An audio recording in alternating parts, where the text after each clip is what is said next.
సందువారి ప్రజలకు, ఇక్కడ వేదిక మీద ఉన్న పెద్దలకు, ముఖ్య నాయకులకు, ఇక్కడ వేదిక ముందుండి నన్ను ఆశీర్వదిస్తున్న ప్రజలకు, అక్క చెల్లెళ్లకు, అన్న తమ్ములకు, బీజేపీ కార్యకర్తలకు, నాయకులకు అందరికీ నమస్కారం. ఇవాళ ఇక్కడికి మీ ఇంటి అమ్మాయిగా వచ్చాను. మా తాతగారు గొట్టిపాటి హనుమంతరావు గారికి, బాబారావు బాబాయ్ గారికి మంచి ఆత్మీయ సంబంధం ఉంది.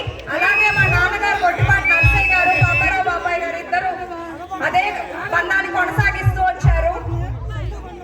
ఇవాళ నాకు ఇప్పుడు ఈ రాష్ట్రం పరిస్థితి చూస్తుంటే చాలా బాధగా ఉంది.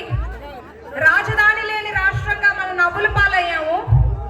వేరే రాష్ట్రానికి వెళ్తే నవ్వుతున్నారు, మీకు అసలు రాజధాని ఉందా, పిల్లలు ఏం చెప్తున్నారు స్కూళ్ళల్లో అని.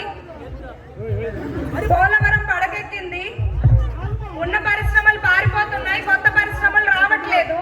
మీరు అందించుకోవాల్సింది ఏంటంటే గతంలో తెలుగుదేశం పార్టీ ఉన్నప్పుడు ఎలాంటి అభివృద్ధి జరిగింది, ఇప్పుడు ఈ 5 ఏళ్లలో ఒక్క ఛాన్స్ ఇవ్వమన్నందుకు ఏం జరిగింది మన రాష్ట్రం. ఈ 5 ఏళ్లలో మనం 25 ఏళ్ళు వెనక్కి వెళ్ళిపోయాము.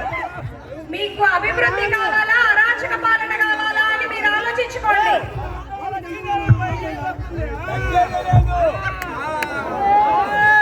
మన రాష్ట్రం, మన పిల్లల భవిష్యత్తు బాగుండాలన్నా, యువత భవిష్యత్తు బాగుండాలన్నా, ఊరు బాగుండాలన్నా, రాష్ట్రం బాగుండాలన్నా చంద్రబాబు నాయుడు గారు ముఖ్యమంత్రి అవ్వాలి, కూటమి ప్రభుత్వం ఏర్పడాలి. మహిళలకు రక్షణ ఉండాలన్నా, రైతు భరోసా ఉండాలన్నా అది కూటమి ప్రభుత్వంతోనే సాధ్యమవుతుంది.